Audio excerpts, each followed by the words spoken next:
So today, I wanted to talk about how masculinity is not vanity. And the reason why I wanted to talk about it is because I think there's so many people around today who claim to be for masculinity for men, and they're actually just here to sell something to you. And this is kind of similar to the whole Andrew Tate, fresh and fit, that manosphere sort of thing. But it actually goes even farther out into, it extends farther out into other people. And I mean, for example, one good example of the whole masculinity is not vanity thing, and how so many people are trying to turn masculinity into just something you can magically achieve by the way you dress, the way you cut your hair, or the way your beard is, anything like that. I mean, for example, I have these blue light blocker glasses, and most people believe that as soon as I put these on, and they have kind of like a 1950s, 1960s feel, I'm not all of a sudden a 1950s father working for Ford Motor Company. And that's how people tend to look at this masculinity thing, because now you can buy these like man boxes, loot boxes that get shipped to your door that have like a small hatchet, some stuff for your beard to shave your beard and things like that. And that's just, it's sad because I think the people who do sell it do try to promote masculinity, but it turns into just vanity. It's what you have that makes you look masculine. Same as like the guys who buy huge trucks for no reason and try to lift them and all that stuff. I mean, it's just funny because well, some people may say they're compensating for something, but they're trying to look masculine. They're trying to represent something that they're not, basically. And like I said at the very beginning, this goes back to the whole, um, like, it's very similar to the Andrew Tate and Fresh and Fit thing. And in a couple minutes, I'll talk about um, how people can counteract that and not basically chase after vanity, and give you some examples of people who did the exact opposite of chasing after vanity.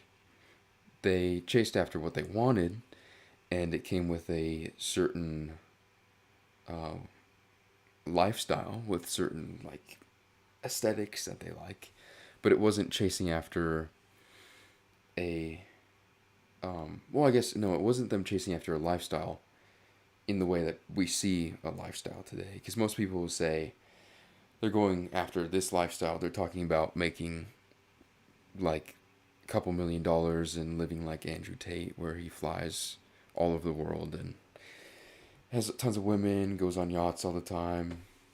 Um, that's how most people see it. But these guys, two guys I'm thinking about in particular that I'll talk about in a little bit, they just did what they wanted.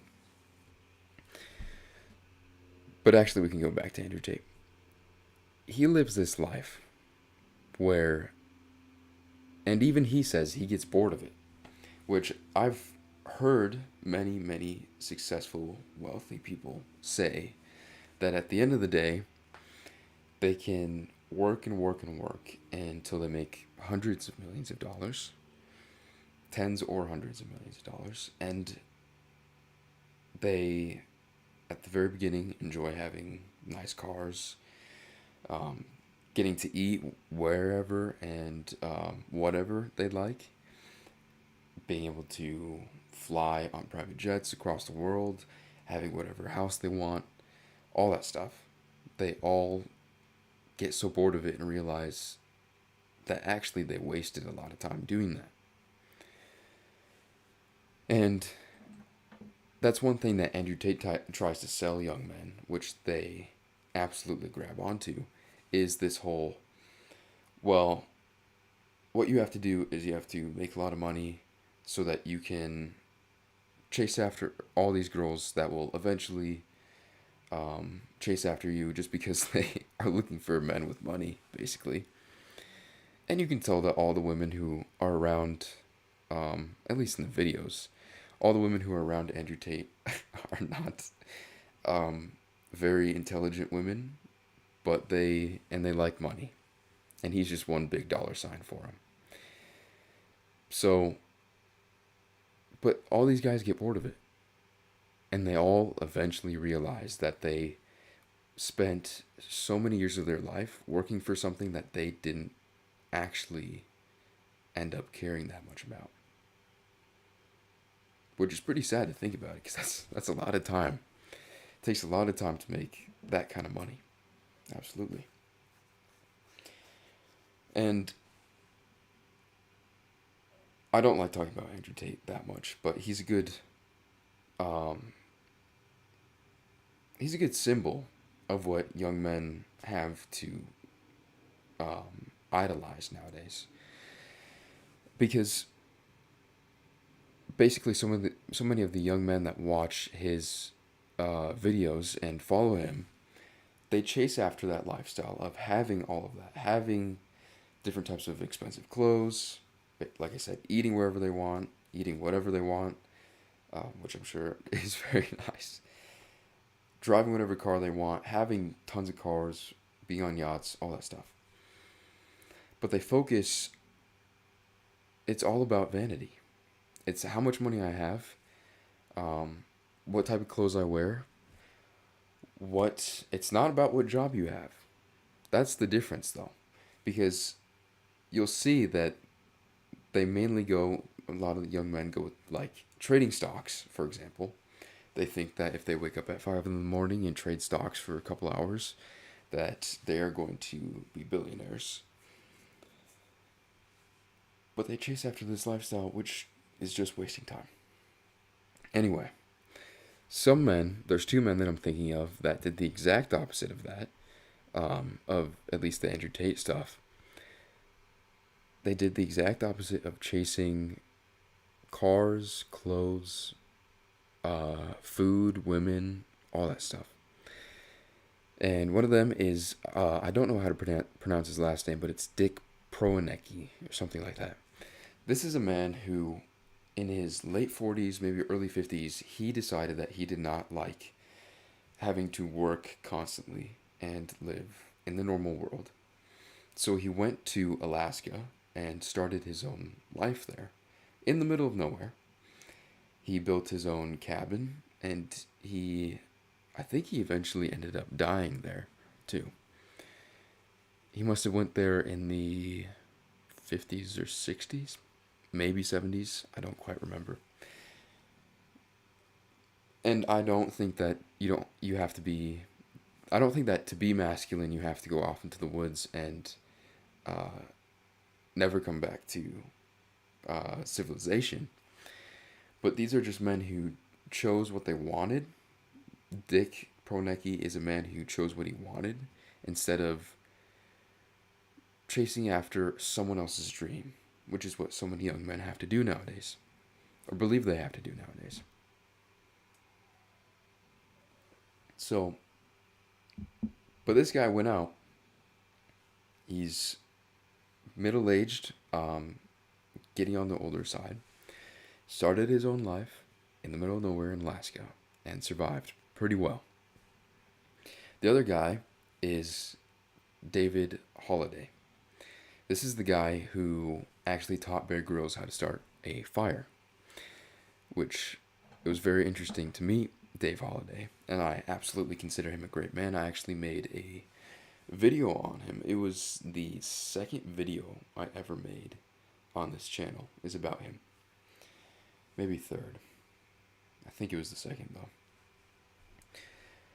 But he grew up in Guatemala. I believe it was just him and his father. I'm not quite sure. But they didn't have much money at all. And I remember that one of the things in the video I did was how he wanted to buy a book. And books were really expensive, but his father, it was this very popular survival book at the time, like wilderness survival book.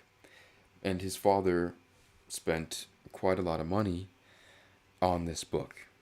I mean, it was quite a lot of money for him because they didn't make any money working really.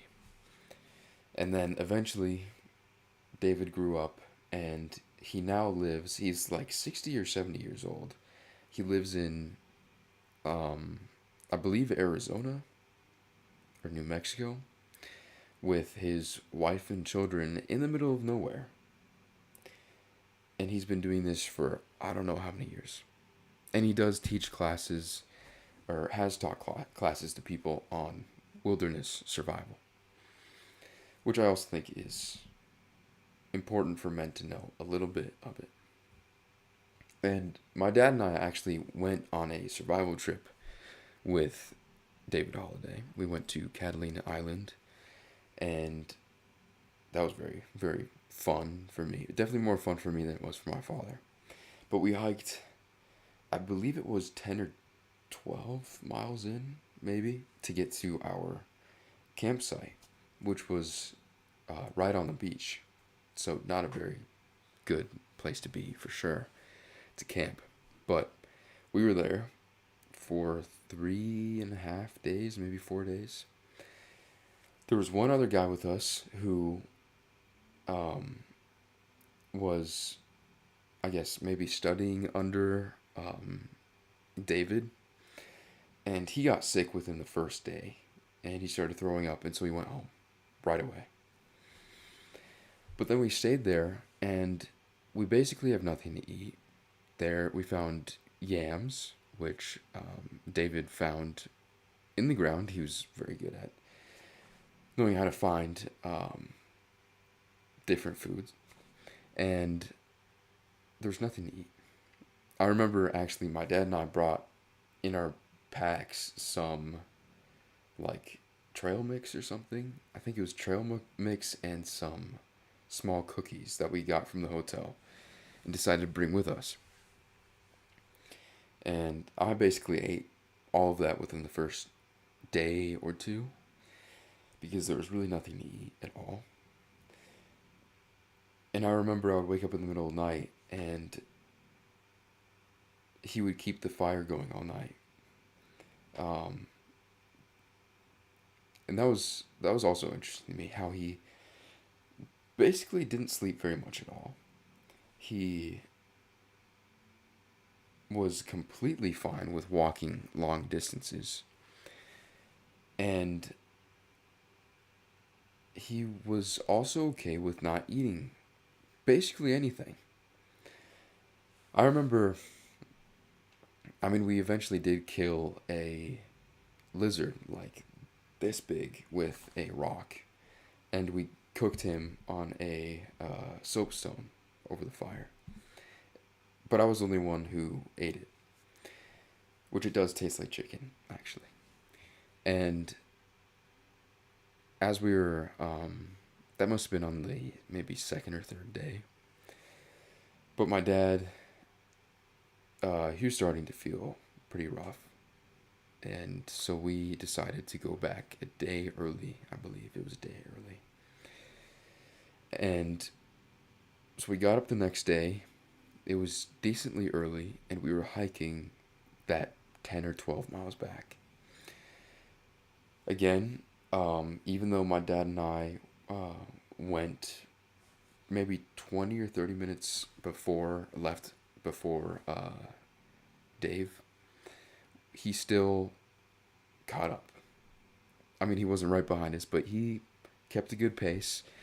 He didn't eat anything that entire time, was completely fine, like 60-something-year-old man, and he was very cheerful the entire time.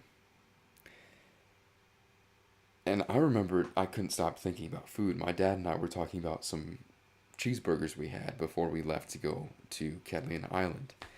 and that's what we were looking forward to having again. And then along the way, David actually caught up with us, and we found this dead rattlesnake on the ground. So he had me hold it while he cut the head off, and we got to this one place, which was probably maybe just half a mile from the very small town on this island, and we smoked it actually, and rattlesnake is also pretty good. So also does taste like chicken. Then we went into town, we got food. I came back up with a little bit of extra food for David, and I offered him some, but he was like, "No, I'm okay." And he had a smile on his face. He was completely fine. And this just shows how the type of man he was, because he didn't need much sleep.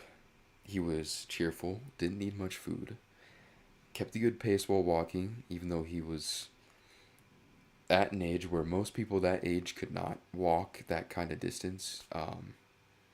Maybe within 2 days they could, but it would be very difficult for most people in their 60s to do that.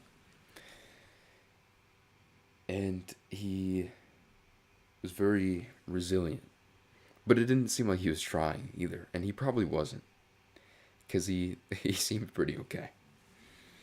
But this is a man who is doing the exact opposite as these modern day masculine figures who want to sell you their courses, their books, um, their energy drinks, all this stuff.